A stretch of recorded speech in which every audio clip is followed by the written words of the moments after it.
Secretary of Defense calls a female soldier broken. Then she reveals the truth and shakes the army. The Hall of Honor was meant to celebrate loyalty, but instead it became the stage for humiliation.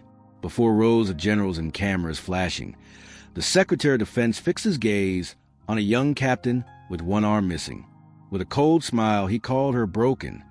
The word struck like a weapon, echoing through the chamber, turning her sacrifice into a wound displayed for mockery.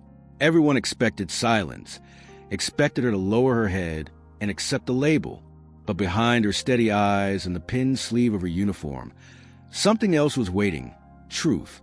And truth has its own kind of power. In those first seconds, a soldier once marked as weak prepared to confront the most powerful man in the army. What followed would shake the entire institution, not with gunfire or commands, but with documents, secrets, and the courage to speak when silence was demanded. If you want more powerful stories like this, subscribe now, leave your like, and share your thoughts in the comments. What began as a moment of humiliation would soon turn into revelation. And when she raised the envelope, the balance of power in the hall changed forever, setting the stage for the clash ahead. The Hall of Honor was all angles and medals, flags pressed like iron memories against stone walls. Cameras hummed, a low insect chorus beneath the brass band's last note. Generals clustered in dark constellations, their whispers orbiting a single star. Secretary Richard Kane, the man whose signature could move battalions the way wind moves grass. He stepped into the light as if it belonged to him, chin lifted, ribbons neat, the room rising not out of respect but habit. Applause felt rehearsed, efficient, the kind that keeps the machine oiled. Captain Elena Torres stood near the aisle, one sleeve neatly pinned where her left arm once was. The cloth fluttered with the air conditioning, a quiet, traitorous flag. She fixed her shoulders level, fighting the asymmetry that attention always amplifies. She could sense lenses searching for her, the anomaly in uniform, cataloging the scar that wasn't on skin but on sightlines. Her pulse matched the brass drum that had just fallen silent. She tasted metal. She swallowed it. She stayed. Kane's opening remarks were sculpted for press. Devotion, sacrifice, heritage. The words came out lacquered, sliding across the room in gleam and echo. He praised fallen heroes with the polished cadence of a eulogy he had practiced on the car ride over. Then his gaze at Elena, and the air changed temperature. Some of us, he said, voice taking on a steel edge, have not been forged by sacrifice so much as cracked by it. A ripple passed through the hall, soft at first, then tidal. Elena felt the room tilt. Cracked. She had been called worse in the whispers that trail soldiers the way smoke trails fire. Broken. Liability. Symbol. She didn't blink. She let the word arrive and sit beside her like an old acquaintance. She'd met it in a burning valley. 6 men down, her world collapsing into the sound of rotors and alarms. The sleeve against her ribs felt suddenly heavier, as if memory could add weight to cloth. She pressed her thumb to the seam and steadied her breath. Kane stepped down from the lectern, closing distance with a smile that never reached his eyes. "Captain Torres," he said, and the microphones leaned forward before the audience could. "You know, in an army of steel, we cannot afford weak links." Laughter came, polite, uncertain, then a few bold notes from the back. Elena glanced across faces, a colonel hiding behind dignity, a cadet trying not to look, a reporter already framing headlines. She cataloged them all the way a medic catalogs wounds. General Marcus Reed shifted his stance, the old floorboard under his boot complaining. He had watched soldiers break for reasons that had nothing to do with limbs. In Elena's posture, he saw a wire drawn tight, humming with current. He inhaled as if to speak, then didn't. The calculus of timing kept him quiet. He caught Elena's eye for a fraction, enough to say, "Be careful," enough to say, "I'm here." She dipped her chin a millimeter. It was not surrender. Coronel Diana Price, rigid as a parade rest, tracked the room for deviations from protocol the way a hawk tracks movement in grass. To her, order was oxygen, and yet something about Elena's stillness irritated her, as if refusing shame were a kind of disobedience. Diana folded her hands behind her back and set her jaw, already composing a reprimand she would file if the ceremony veered off script. She admired strength, but only the kind stamped and certified. Kane faced the cameras. Some soldiers, he said, become emblems not of courage but of cost. He let the sentence fall like a gavel. Elena's heart kicked once, hard enough to blur the edges of the banners above. She replayed the ambush in a flash so quick it was almost a strobe. The sand coughing fire, the radio choking, Lopez's hand slipping from hers. She had not cried then. She would not now. A breath. Another. She reached quietly inside her jacket. Paper brushed her fingers like the edge of a shoreline. A murmur passed. Marcus caught the movement and stilled, sensing the first tremor before a quake. Elena withdrew her hand empty and smoothed the front seam instead, letting anticipation gather like stormlight. She lifted her head and found Kane's gaze. The hall flattened to a corridor between two pairs of eyes. He expected flinch. She offered focus. Somewhere a camera clicked, a sound like a small verdict being written. "Sir," she said, soft enough to force the microphones to chase her voice, "steel is tested by fire, not by applause." Silence tightened. The band members froze around their instruments, statues with brass hearts. Diana's eyes narrowed, talking out of turn here. Kane's smile sharpened as if he'd been waiting for the bruise to bruise back. Elena felt the envelope's corner against her ribs again, a square truth beneath polished fabric. She did not move for it. Not yet. She let the room lean closer, curiosity stretching on tiptoe. The first crack didn't sound like breaking. It sounded like listening. The applause had thinned to polite claps, the kind that fills space rather than hearts. Kane let his words hang, savoring the silence that followed humiliation. He expected compliance. He always did. Elena remained upright, her breath a steady rhythm against the tension of the room. The memory of the valley flickered. Dust, shouts, the explosion that took her arm. That battlefield lived in her body, but Kane wielded it like a weapon against her dignity. The hall smelled of polish and smoke from ceremonial torches, but under it lingered the sharpness of insult. She inhaled, let it burn, and didn't move. Kane spread his arms to the generals, as if their nods were his oxygen. "We must be reminded," he declared, "that strength is not symbolic, it is absolute." Laughter bubbled again, weaker this time. Marcus Reed frowned, scanning the faces, noticing unease. Symbols mattered. Soldiers marched for banners, not spreadsheets. Kane's dismissal of Elena wasn't just cruelty, it was dangerous. A body can be broken, yes, but spirit? Spirit commanded armies. Reed's thoughts tightened around that paradox, a coil winding. He said nothing. His silence was both shield and burden, an unsent letter burning in his chest. In the back rows, a cadet shifted uncomfortably. He was young enough to believe the Army's speeches about honor, too green to understand how politics gutted promises. His eyes darted to Elena, pinned sleeve, sharp jawline. She stood like a statue carved in defiance, not fragility. He whispered something to the comrade beside him. It was swallowed by the weight of the room, but the echo traveled in Reed's bones. Cracks in belief began quietly. The seed of doubt had been planted not in the secretary's enemies, but in his supposed disciples. Diana Price clicked her tongue, an audible punctuation. She could sense discipline unraveling, the edges of order fraying. Kane's words would seal the hall in obedience, but instead, unease seeped like water under a door. Diana's mind sharpened into accusation. Torres was a disruption, the grain of sand that threatened the machine. She would draft a report, mark every insolence. Yet as she stared at Elena's rigid stance, some sliver of admiration clawed its way through. Discipline demanded compliance. Courage demanded defiance. Diana hated contradictions. And yet, she could not peel her gaze away. Elena closed her eyes briefly, just long enough to feel the phantom weight of her lost arm. She had woken nights reaching for what wasn't there, fingers curled into absence. Broken, he had called her. The word echoed against bone, but inside it, another rhythm rose. Not broken, tempered. The sleeve wasn't absence, but proof. Proof of survival.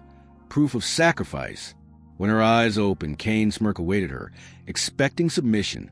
Instead, she straightened, her breath no longer trembled. Around her ribs, the envelope pressed like a heartbeat. The hall didn't know yet, but truth was breathing in its shadows. Kane approached again, a lion circling prey already wounded. He lowered his voice, enough to make microphones lean. "Do you still believe you can serve, Captain?" His question wasn't inquiry, but performance. Stage cruelty for cameras. Elena did not answer immediately. Silence stretched, taut as wire, every second heavy with expectation. Some officers leaned forward, others recoiled. Her pause wasn't hesitation. It was a decision. She would not give him the script he wanted. A murmur began in the crowd, curiosity folding into discomfort.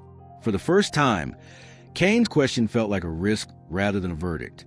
The band of officers behind Kane shifted. One cleared his throat. Another adjusted his jacket. Reed noted it all, the choreography of doubt. Kane's authority was designed to suffocate, but here it seemed to spark breath instead. Elena's quiet resistance was not just defiance. It was contagion. Reed knew what would happen if she broke protocol further.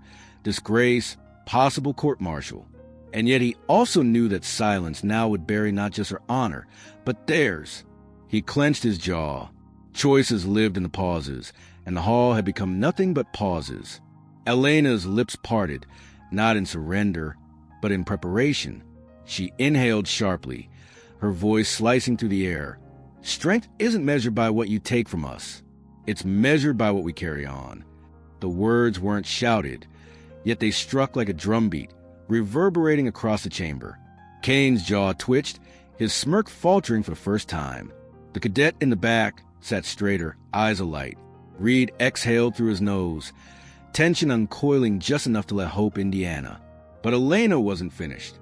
Her hand slipped once more to her jacket, fingers brushing the envelope. The room leaned forward, unaware they were already falling. Kane's smile thinned, teeth flashing beneath the stage lights. "Enough of this," he barked, voice reverberating across the hall like an iron command. "This ceremony is not for theatrics." He expected compliance, for Elena to retreat into silence as so many had before. Instead, she stepped forward. The sound of her single boot heel echoed with more force than the applause earlier. The hall hushed. Even the band, still gripping instruments, froze mid-breath. Elena's jaw set. Her voice, low but unshakable, cut the air. "Truth isn't performance, sir. It's a reckoning." The word hung, foreign and electric. Gasps pricked the silence. Marcus Reed's chest tightened, pride and fear colliding. He saw the soldier's choice, career suicide or history. Elena's defiance cracked the room further, splitting Kane's authority into fragments. Diana Price stiffened, her hands curling behind her back. Protocol demanded interruption, but hesitation rooted her. Perhaps it was shock. Perhaps it was recognition of courage she herself lacked. Kane's fists clenched at his sides, metals trembling on his chest. He stepped closer, looming, as though proximity alone could dwarf her. But Elena didn't flinch. Her right hand pressed against her jacket, the square outline of the envelope visible beneath the fabric. The audience's attention narrowed on that outline, a shape heavy with mystery. Murmurs rippled. A reporter angled her camera, catching the tension like lightning in a bottle. Kane noticed, and panic flickered, masked by anger. "What is that?" he demanded, his voice strained though pitched as command. Elena didn't answer immediately. She slid the envelope free with deliberate precision, the rustle of paper loud enough to echo. The hall collectively inhaled. She held it in her remaining hand, raising it high so no one could mistake it for weakness. "This," she said steady, "is what you try to bear with my soldiers." The sentence detonated. Generals exchanged startled glances. Cadets shifted in their seats. Diana's lips parted, but no words formed. Kane lunged verbally. "Lies!" Fabricated slander. His tone cracked, too sharp, too urgent. Reed's eyes sharpened. He recognized desperation, the sound of a man slipping. Elena lowered the envelope just enough to reclaim ownership of the moment. "Call it what you will," she said, her voice rising. "But the truth doesn't need permission to exist." Every syllable cut clean, scalpel to bone. A silence followed, heavy not with obedience but with suspense. The hall wasn't Kane's anymore. It belonged to anticipation. Kane turned to Reed and the other generals, as if appealing for solidarity. "You will not let this insubordination stand," he thundered. But Marcus didn't move. Neither did the others. Their stillness was its own rebellion, a refusal to rescue him from his crumbling pedestal. Elena felt the power shift like a tide, subtle but unstoppable. Her breath steadied, heart hammering but sure. She angled the envelope slightly, catching the camera light. Proof of crimes, proof of betrayal. It was all here, and the army was watching. She didn't open it yet. Suspense was sharper than revelation. She let the weight deepen. Diana finally stepped forward, her voice clipped. "Captain Torres, you're out of line." Her eyes, however, betrayed something more complicated. Elena met them unflinching. "Sometimes," Elena replied. "The line itself is what's broken." The word struck Diana harder than she expected, stalling her response.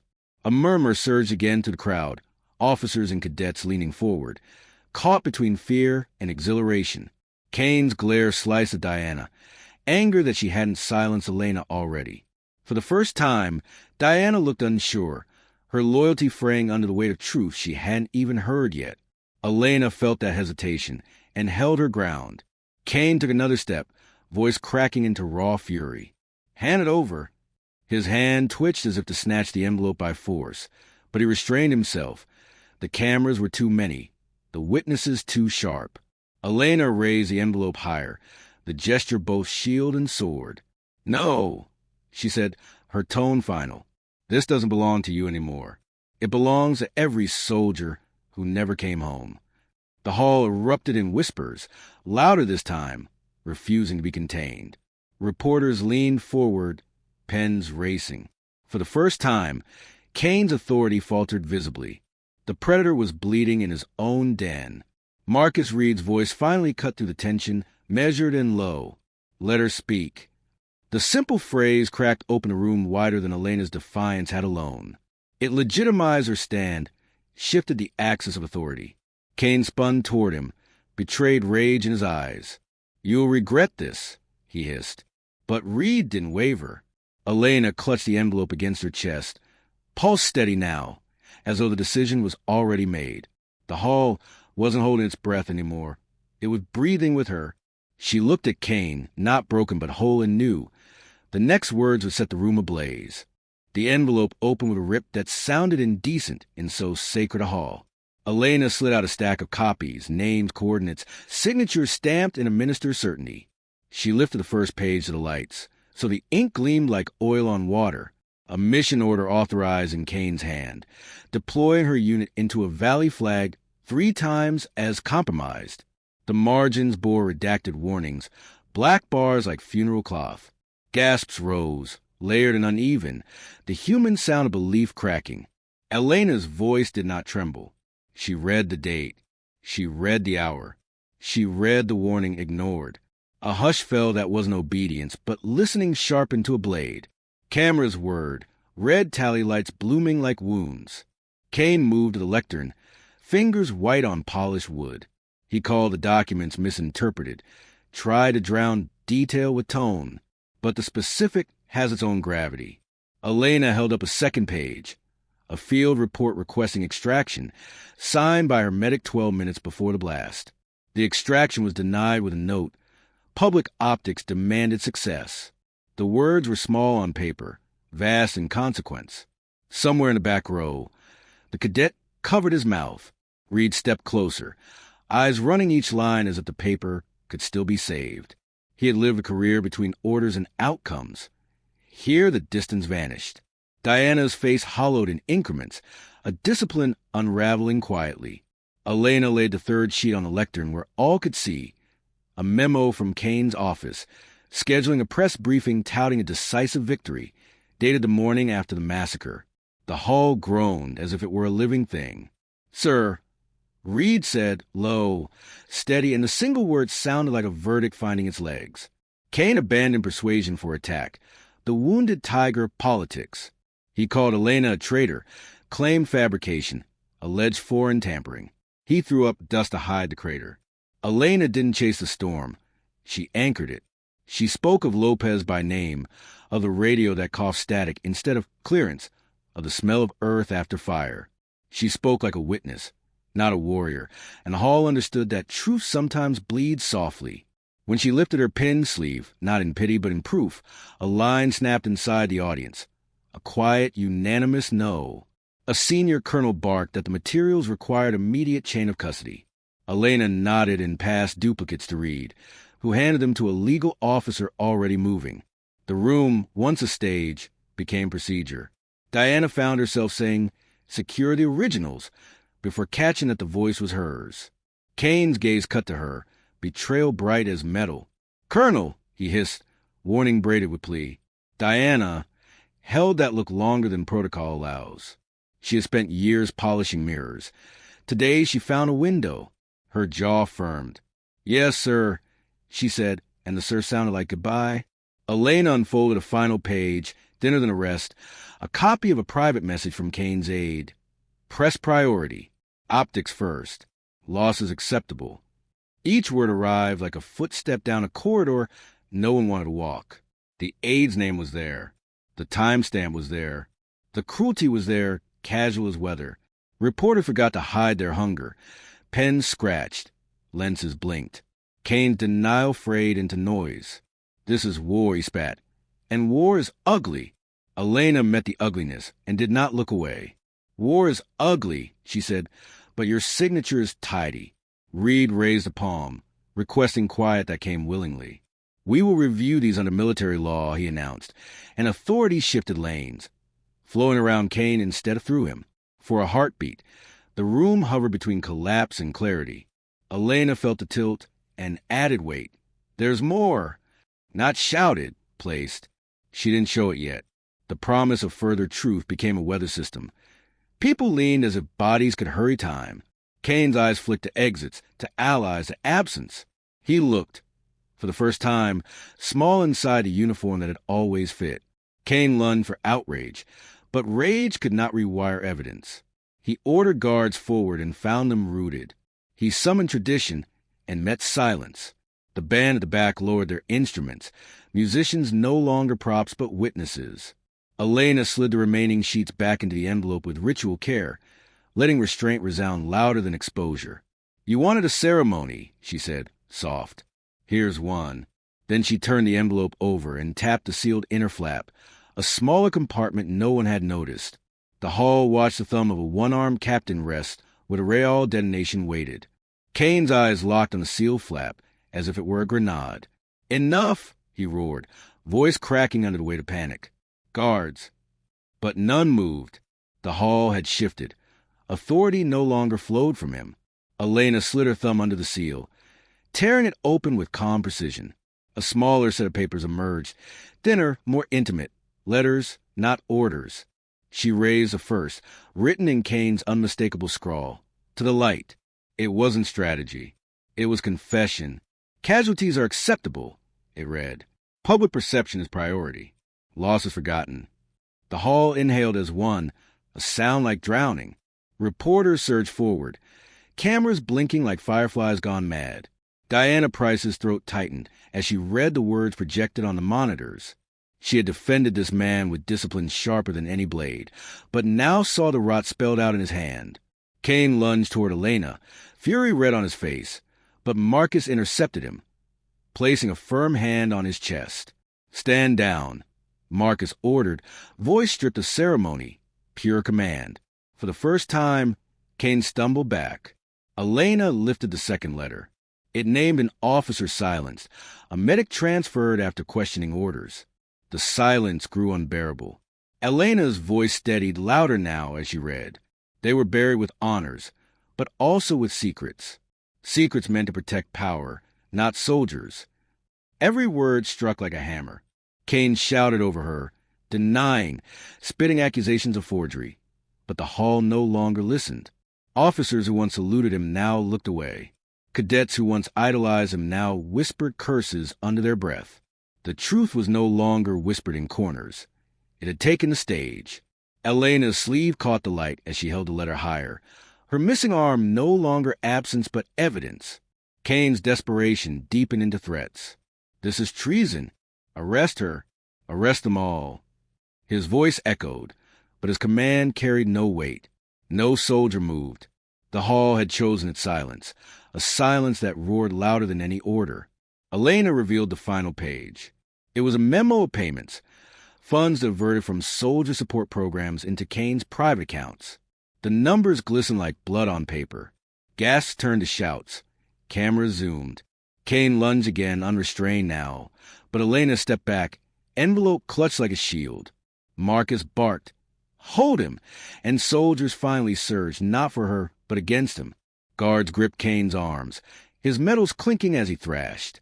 His roar devolved into sputtered denials, each weaker than the last. Diana watched, torn between duty and disillusionment, then stepped forward, not to aid him, but to face Elena. Their eyes met. Two soldiers divided by loyalty but united by truth. Diana's voice, barely audible, whispered, "What have we done?" Elena answered only with silence, the kind that condemns louder than words. The hall vibrated with a new energy, fear, relief, anger, an earthquake of emotions colliding in a single moment. Kane's empire of arrogance had collapsed under its own weight. Elena stood firm, the envelope now empty but its contents etched into every witness. She addressed the hall directly, voice raw. This is not about one man's corruption. This is about every soldier who trusted their leaders and paid with their lives. Her words cut deeper than any paper could. The cadet in the back straightened, as though memorizing her face. Reporters scribbled frantically, realizing history was being inked in front of them. Reed nodded once, an unspoken oath of support. Elena's sleeve brushed her side, her missing arm no longer wound but a banner of survival. Kane's body sagged in the grip of guards, his fight extinguished. His eyes, wild and hollow, searched the hall for allies and found none. "You'll destroy the army," he rasped. Elena shook her head slowly. "No, you already did. I'm trying to save what's left." The words rang like steel striking steel. A wave of applause began, hesitant at first, then thunderous, rolling across the hall. Generals did not clap, but they did not stop it either. The people had chosen. Elena lowered the papers onto the lectern, her stance both defiant and solemn. She had won, but victory carried graves with it. For a final moment, silence reclaimed the room. Elena's gaze swept across the audience, pausing on Marcus, then on Diana, before it turned to Kane. "Broken," she said softly, almost to herself, but never defeated. The words rewrote the insult into a creed. The hall exhaled, the weight lifting as the truth settled. Kane was dragged from the stage, his metals clattering like hollow promises. Elena remained, the one-armed soldier who had carried an army's conscience into the light.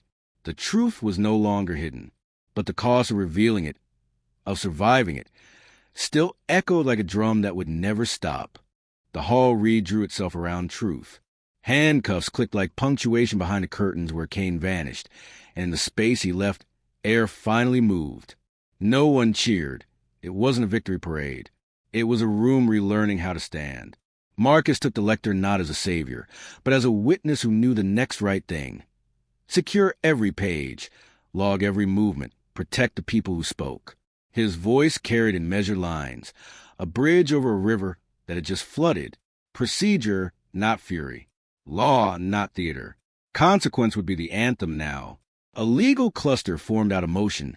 Judge advocates, internal affairs, a clerk numbering exhibits with a hand that trembled and steadied, trembled and steadied.